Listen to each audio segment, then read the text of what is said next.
The ground trembled under the force of approaching horses, and the quiet rhythm of the camp shattered into urgency. Warriors moved with practiced speed, grabbing bows, checking blades, forming a loose line at the edge of the firelight. The elders were guided back, the children pulled close. And the air, filled with that sharp, silent understanding that danger had finally stepped out of the shadows. Iron Wolf did not look back, but he could feel Silent River behind him. Her presence was steady, yet her breathing had changed. Not wild, not panicked, but tight, like someone bracing for something they had long expected. From the ridge, dark shapes emerged, riders cloaked in dust and intent. They did not rush blindly into the camp. They slowed as they approached, spreading out, circling just beyond the reach of the firelight, as if testing the strength of those they faced. Their leader rode at the front. He was known as Black Vulture. Even from a distance, there was something cold about him, something that did not belong to the natural rhythm of the land. His posture was relaxed, but his eyes were sharp, calculating every movement, every weakness. Iron Wolf stepped forward, his stance unshaken. "You have crossed into our land," he called out, his voice carrying across the open space. "You will not come closer." Black Vulture tilted his head slightly, studying him. "We did not come for your land," he replied, his tone smooth, almost calm. "We came for what does not belong to you." The words settled heavily. Iron Wolf did not move aside. "There is nothing here for you." Black Vulture's gaze shifted then. Just slightly, scanning the figures behind Iron Wolf. It did not take long for his eyes to find her. Silent River, even in the dim light, even behind others, she stood out to him as if marked. "There, Black Vulture," said quietly, raising a hand. You see? You know I speak truth." A ripple of tension moved through the camp. Iron Wolf felt it, but he did not let it show. "She came here under our protection," he said. "That is enough." Black Vulture let out a low breath, almost amused. "You protect what you do not understand, then make it clear," Iron Wolf replied. For a moment it seemed like Black Vulture might laugh, but instead his expression hardened. "She carries something that does not belong to her," he said. "Something that belongs to men far more powerful than this camp." Iron Wolf did not turn, but he could feel Silent River's reaction, a slight shift, a tightening. "What does she carry?" he asked. Black Vulture's eyes remained locked on her. "Truth that can start a war." The words cut through the night like a blade. Silence followed, thick and heavy. Iron Wolf's mind worked quickly, but his decision did not change. "No war starts here," he said firmly. Black Vulture leaned forward slightly in his saddle. "You think you can stop what is already moving?" he asked. "You think your strength is enough?" Iron Wolf did not answer with words this time. He simply stood his ground. That was answer enough. The standoff held for a long moment, neither side willing to make the first move. But beneath the stillness, everything was shifting.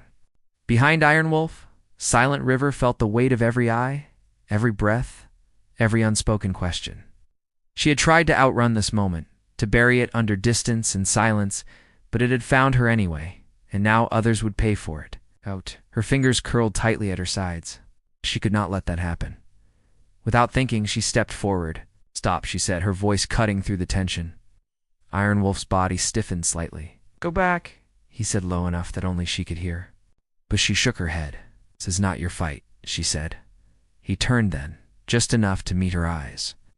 "It became my fight the moment you stepped into this camp." Something in his voice made her pause. Not force, not command, choice, and that made it harder. "You do not understand what they want," she said. "Then tell me," he replied. She hesitated, not because she did not want to speak, because speaking would change everything. Before she could decide, Black Vulture's voice cut in again. "You are wasting time," he said. "Give her to us, and we leave. Refuse, and what comes next will not be so simple." A murmur spread through the warriors. Iron Wolf did not move. "You threaten a people on their own land," he said. "That is your first mistake." Black Vulture's patience thinned. "My mistake would be leaving without what I came for." The tension snapped tighter, but still no one moved. Because this was no longer just about strength. It was about something deeper. Something that had already begun to bind the lives together in ways neither fully understood. Iron Wolf could feel it now more clearly than ever. I pulled towards Silent River, that instinct to stand between her and anything that threatened her. It was not logical, it was not planned, but it was real. It was growing stronger with every passing second. Behind them, Redstone watched carefully, his old eyes seeing more than most. He stepped forward slowly, his presence carrying a different kind of authority. "This is not a place for blood tonight," he said. "The land has already seen too much of it." Black Vulture glanced at him briefly. "The land does not decide this," he replied. "Men do." Redstone shook his head. "That is where men are wrong." For a moment, something unreadable passed through Black Vulture's expression, but it did not soften him. "Enough," he said. "You have until the next moonrise."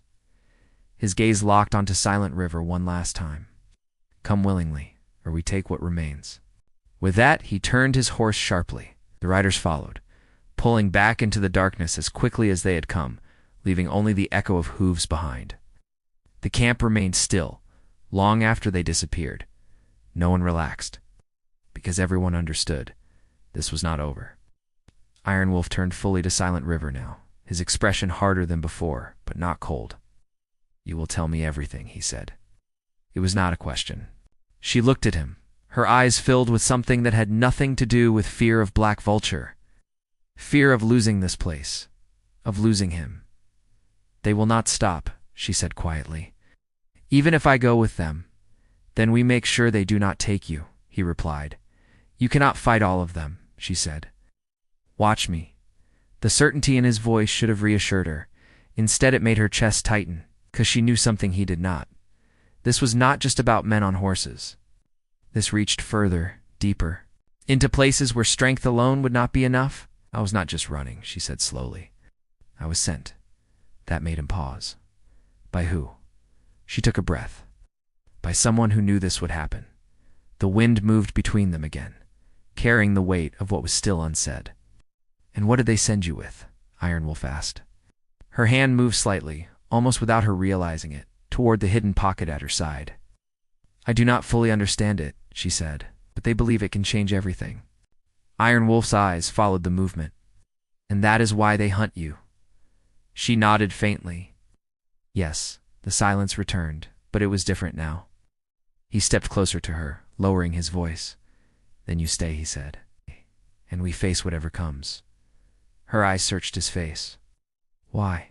she asked again, softer this time. He did not hesitate now. "Because I will not let you face it alone."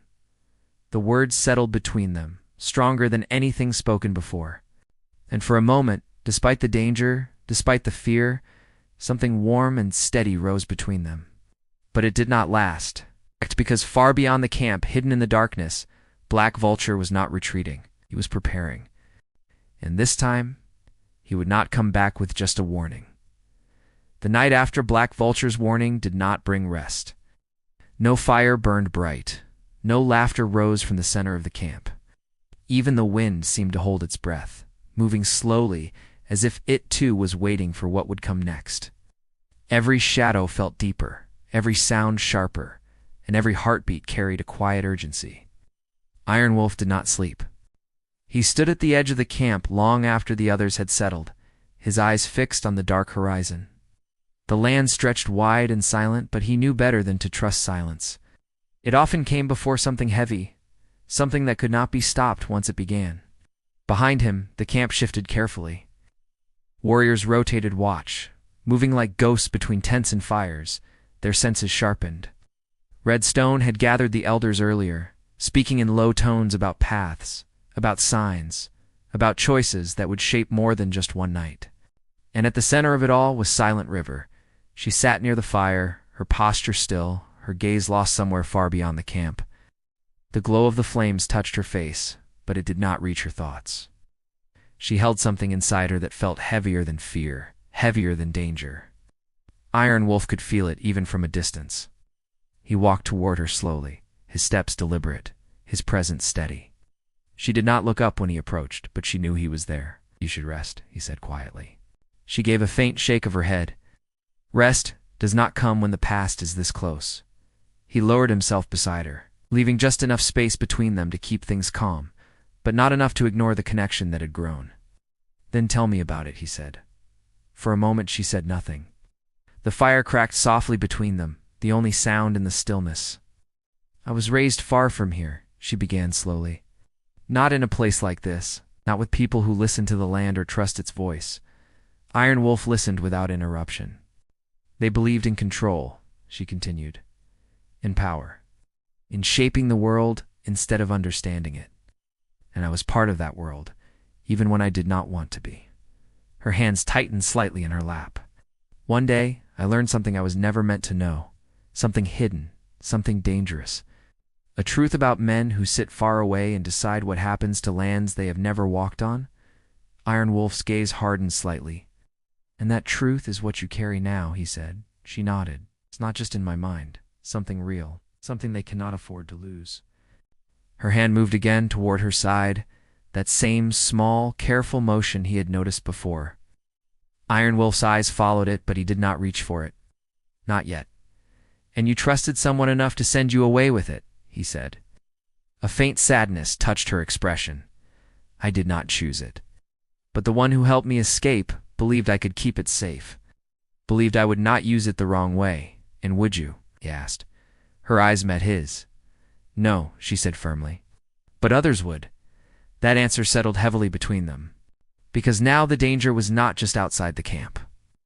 It was tied to her, to what she carried, to what could happen if it fell into the wrong hands.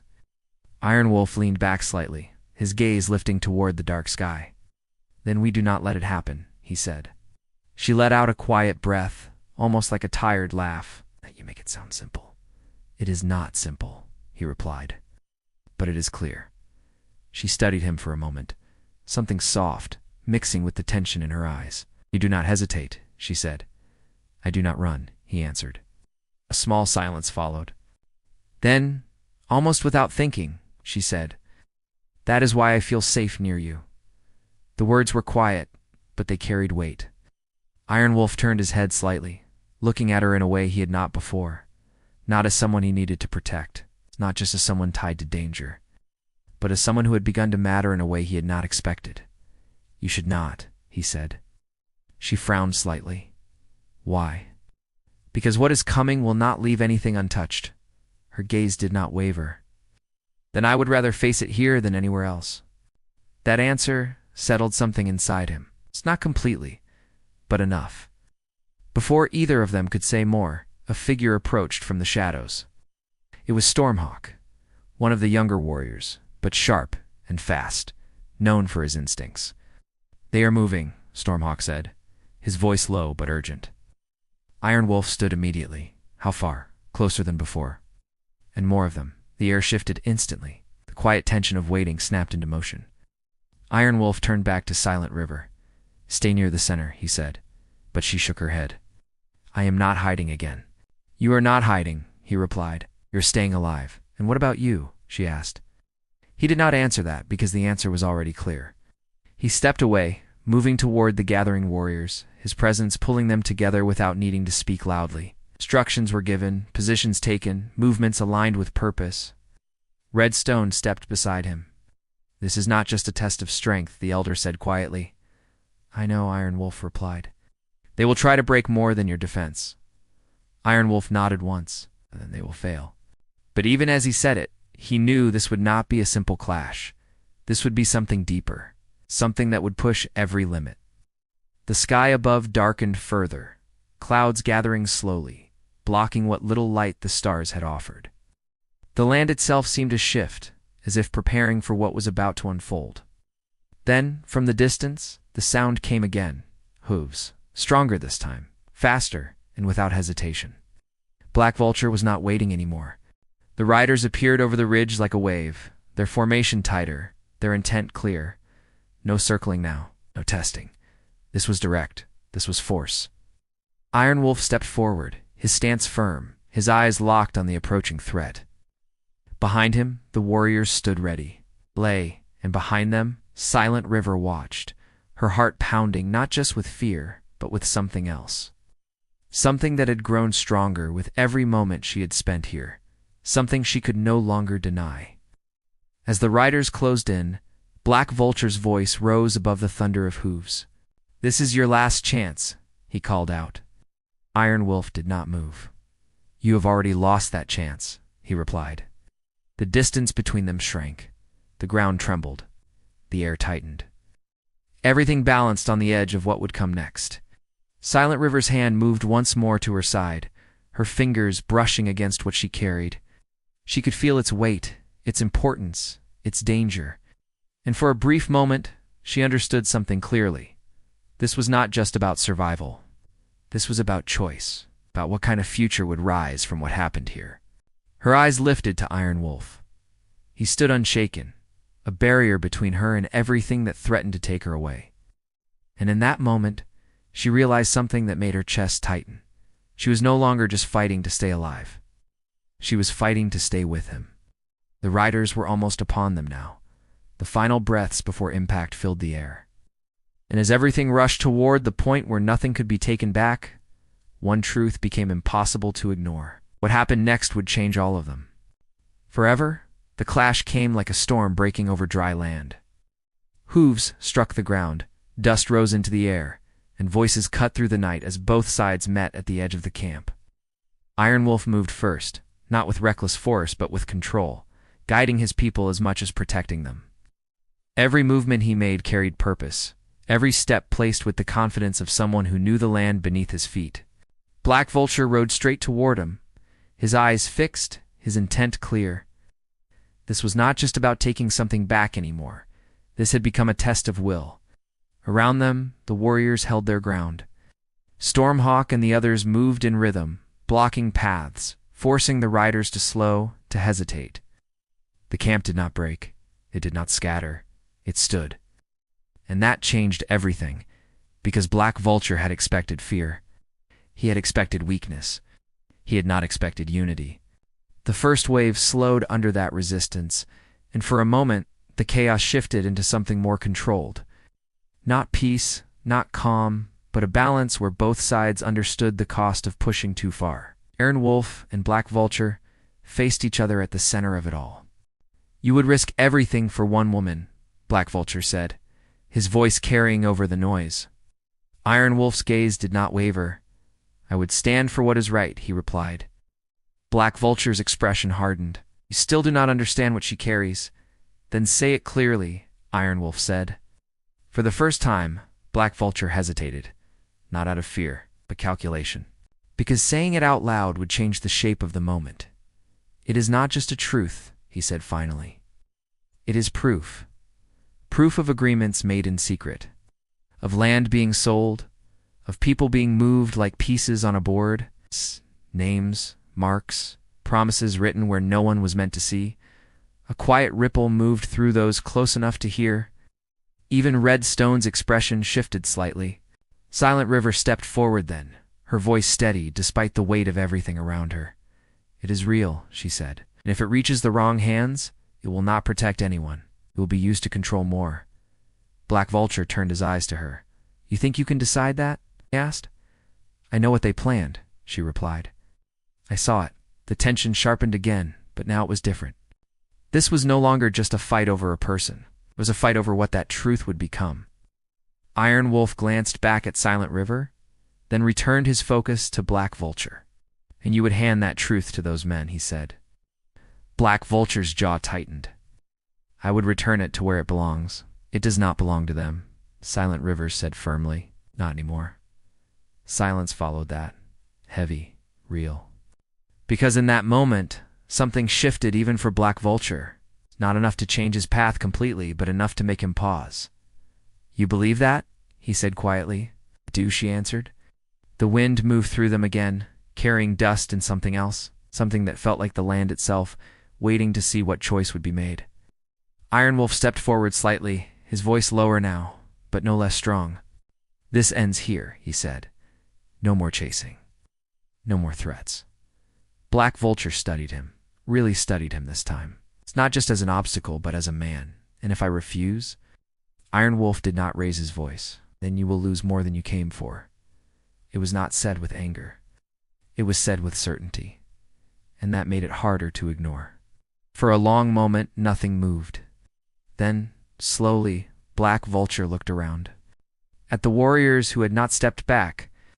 At the elders who stood firm, to silent river, who no longer looked like someone running, but someone standing her ground. And finally, back at Iron Wolf, the balance had shifted, not completely. But enough. This is not over, Black Vulture said. Iron Wolf nodded once. It is for tonight. Another pause.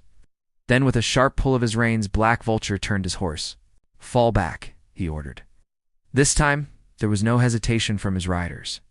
They pulled away, one by one, then together, disappearing back into the darkness from where they had come. The sound of hooves faded slowly until it was gone completely. For the first time since the tension had begun, the camp exhaled. Not in celebration, but in relief, because they had held. They had not broken. Iron Wolf remained where he was for a moment longer, watching the horizon until he was certain the riders were truly gone.